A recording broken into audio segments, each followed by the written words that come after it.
नमस्कार, तुम्ही बघत आहात आरोग्य दूत न्यूज. आरोग्य दूत न्यूज मध्ये आपलं सर्वांचं स्वागत आहे. देशी दारू वाहतूक प्रकरण गोपनीय माहितीवरून पाचोरा पोलिसांची कारवाई, एक जण अटकेत. पाचोरा दिनांक 18 एप्रिल 2025 रोजी गोपनीय माहितीच्या आधारे आज दुपारी 12 वाजता पाचोरा पोलिसांनी देशी दारूची बेकायदेशीर वाहतूक करणाऱ्या एका इसमावर कारवाई करत त्याला ताब्यात घेतलं. ही कारवाई गिरड रोड परिसरातील करण्यात आली. पोलीस निरीक्षक अशोक पवार यांच्या मार्गदर्शनाखाली पोलीस उपनिरीक्षक Sunil Tarachand Patil, police head constable Rahul Kashinath Simpy आणि पंच यांना विश्वासू बातमीदारामार्फत माहिती मिळाली की एका चारचाकी वाहनातून मोठ्या प्रमाणात देशी दारूचा वाहतूक होणार आहे. तत्काळ पथक खासगी वाहनाने गिरड रोडकडे रवाना झाले.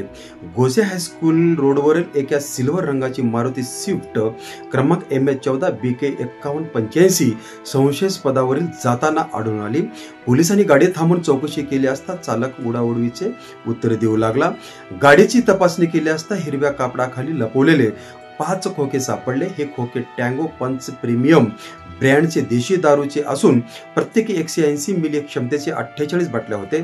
एकूण किमती सुमारे 15,500 रुपये इतकी होती. याशिवाय वापरलेली स्विफ्ट कार अंदाजे 1,50,000 रुपये किमतीची असून एकूण जप्त मुद्देमालाची किंमत 1,65,500 रुपये इतकी आहे.